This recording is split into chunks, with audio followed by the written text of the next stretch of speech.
Magandang araw mga ka-horror at welcome back nga po palang muli sa aking channel.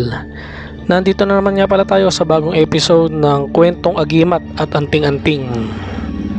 Bali ang pag-uusapan nga pala natin ngayon mga ka-horror ay nakapatungkol sa pag-testing ng agimat gamit ang bala. May mga ilang testingan kasi tayong nakikita o napapanood dito sa YouTube at saka sa Facebook na kung saan pinuputokan nila mismo yung gamit. At meron din namang nagsasabi at actually meron na rin tayong napapanood ngayon na ilang antingero na kung saan isinasabit naman nila yung gamit sa buhay na hayop gaya ng manok o bibe at saka nila ito pinapuputokan. Meron din namang mga antingero na sinasabi na hindi daw dapat tinetesting ang mga gamit dahil ito raw ay kusang gagana kapag ka nasa bingit ka ng kapahamakan. At kapag daw ito ay tinetesting ay naaabuso raw ang kapangyarihang taglay nito. Pero paano nga ba ang dapat at tamang paraan ng pagtesting ng gamit sa bala? Totoo nga ba na dapat hindi ito tinetesting dahil ito ay kusang gagana? At yan ang pag-uusapan natin ngayon mga ka-horror. Ang pagsubok ng mga agimat at anting-anting sa bala ayon sa tradisyon, pamamaraan at etika. Bali sa tradisyon ng kasaysayan ng lihim ng karunungan sa Pilipinas mga ka-horror, isa sa pinakakinikilalang uri ng mga agimat o anting-anting ay yung tinatawag na tagabulag o tagabali ng bala. Nariyan din mga ka-horror yung tinatawag na pamigil o yung tagaliwas ng bala.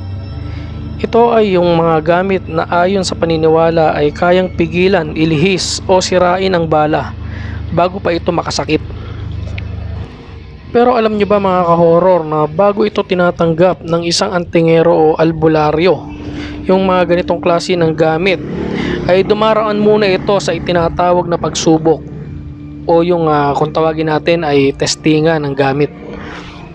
Dito pumapasok ang tanong, mas tama ba na barilin mismo ang agimat o isabit ito sa buhay na hayop at saka barilin? May dalawang pangunahing paraan ng pagsubok ng gamit noong unang panahon. Una, ito yung pagbaril mismo sa agimat. Bali dito sa pamamaraan na ito ay inilalagay ang gamit. Madalas ay mutya, medalyon o papel na may orasyon. Ito ay nilalagay sa ibabaw ng kahoy, bato o dingding. Mula sa maikling distansya ay babarilin ito o papuputokan ito gamit ang tunay na bala. Ayon sa paniniwala, kapag tunay ang bisa ng gamit ay hindi ito mabubutas. Madidikit lang ang bala o mag-iiwan lang ng parang marka na sinunog. Minsan sinasabi na ang bala ay tatalsik o lilihis at minsan nga din ay hindi pumuputok yung baril. So ang kahalagahan at importansya ng ganitong klase ng pagtesting mga ka-horror ay walang buhay na nasasaktan at direkta mong makikita kung yung tibay ng mismong gamit ay totoo. Pero yung ganitong klase ng pagtesting mga ka-horror ay delikado rin dahil maaaring masira yung gamit na pinaputokan at maaaring tumalsik ito pabalik doon sa bumaril delikado rin ito kung mali ang paghawak ng baril lalo na kapag nag-backfire yung baril so maaaring masaktan yung may hawak ng baril.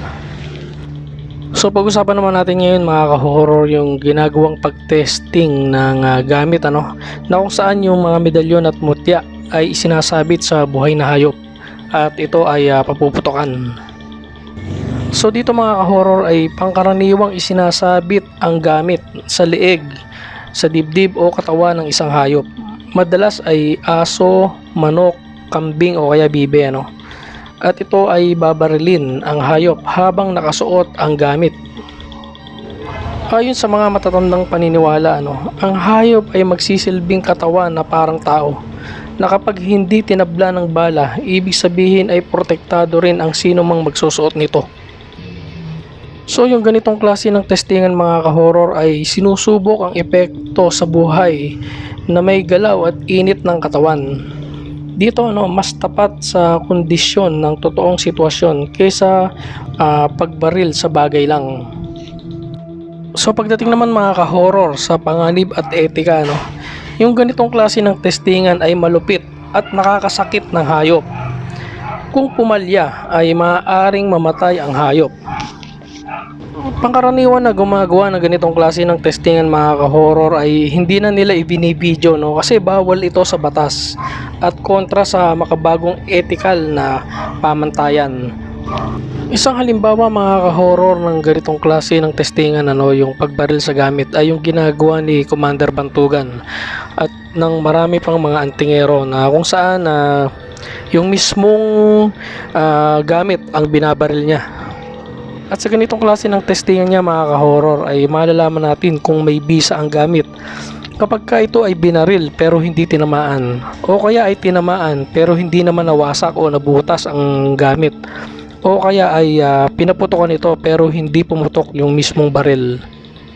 Samantalang yung pagtesting naman sa hayop ay meron din namang gumagawa nito at isa na nga itong si Ismatak Inatak o si Agaton Alfonso, na kung saan ay ipinapakita niya ang bisa ng kanyang kapangyarihan sa pamamagitan ng pagbaril sa hayop na nakasabit ang agimat na kanyang kinargahan.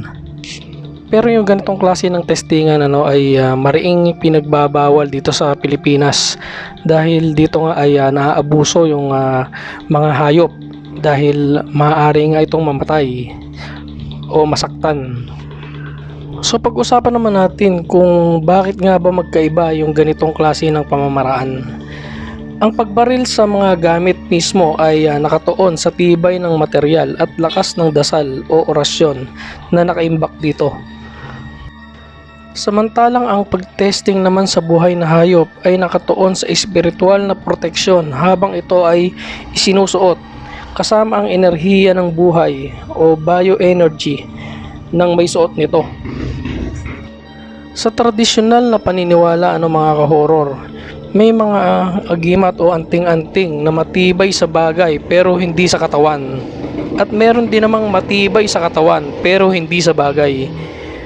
At kung tatanungin naman natin ang mga ilang matatandang antingero ay ang payo nila ay mas maigi na testingin ang gamit sa pamamagitan ng dalawang pamamaraan na ito para makasigurado.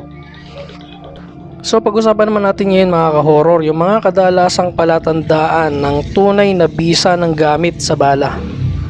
Sa mga kwento ng matatanda, kapag tunay ang agimat o anting-anting laban sa bala, ang bala ay tatalsik o didikit lang sa gamit. Magkakaroon ng bahagyang marka ng paso pero hindi butas. May mararamdamang init o kuryente ang may hawak ng gamit. At minsan, mismong baril ay biglang aayaw pumutok kapag itinutok ito sa may suot. Kung sa hayop naman ginawa ang pagtesting at totoo ang bisa, ito ay tatama lang sa katawan ng hayop pero walang sugat na makikita. Pero alam nyo ba mga ka-horror na malinaw na parehong mapanganib ang dalawang paraan kapag totoong bala ang ginamit? Dahil maaaring magdulot ng aksidenteng pagkasugat o pagkamatay. At bawal sa batas ang pananakit o pagpatay ng hayop para lamang sa mga pagsubok na ganito. At isa pa delikado ang paggamit ng baril na walang tamang lisensya at pagsasanay. Meron namang naisip na ibang paraan yung mga makabagong albularyo at espiritista at sila ay gumagamit ng mga symbolic test. Meron din silang ginagawang mga ritual ng pagsukat ng enerhiya gamit ang dasal at basbas. Nariyan din mga ka-horror yung pagsasagawa ng panaginip test kung saan hinihingi ang tanda mula sa gabay ng espiritual. At minsan ay imbis na gumamit sila ng baril, ay gumagamit sila ng mga sibat, kutsilyo o matulis na bagay bilang unang pagtesting bago ito i-aktwal sa bala. So yun ang mga ka-horror, at napakinggan naman natin yung dalawang paraan ng pagtesting. Pero ang tanong, alin nga ba rito sa dalawa na ito ang tama? Kung ako tatanungin nyo mga ka-horror, kung base sa tradisyon ay walang iisang tamang paraan. Actually pareho silang ginagawa, depende sa layunin. Kumbaga yung barilin ang gamit mismo kung naisubukin ang tibay at bisa ng mismong agimat o anting-anting. At yung isa naman mga ka-horror ay yung isinasabit sa buhay na hayop kung naisubukin ang bisa sa buhay na katawan. Bagaman ito ay labis na kinokontra sa makabagong panahon. At kung ang pag-uusapan naman mga ka-horror ay base sa etika at batas ngayon, ang tanging katanggap-tanggap at ligtas ay huwag gumamit ng buhay na hayop at huwag magpaputok ng totoong bala. Sa halip, gumamit ng ritual o simbolikong pagsusuri. Iba-iba ang paraan ng mga sinaunang antingero sa pagsubok ng bisa ng kanilang agimat o anting-anting laban sa bala. May mga nagsasabing sapat ng barilin ang mismong gamit, habang ang iba naman ay naniniwalang dapat itong subukan sa buhay na nilalang. Ngunit sa makabagong panahon, mahalagang tandaan, higit na mahalaga ang kaligtasan at respeto sa buhay kaysa sa anumang pagsusubok. Ang tunay na bisa ng agimat o anting-anting ay hindi lamang nasusukat sa bala, kundi sa disiplina, pananampalataya at kabutihang ginagawa ng may-ari nito. Kaya dapat nating tatandaan mga ka-horror, ang pinakamabisang proteksyon ay ang pagkilos ng tama at makatarungan. Hanggang dito na lang mga ka-horror, at samahan niyo akong muli sa mga susunod ko pang mga kwento patungkol sa agimat at anting-anting. Maraming salamat po.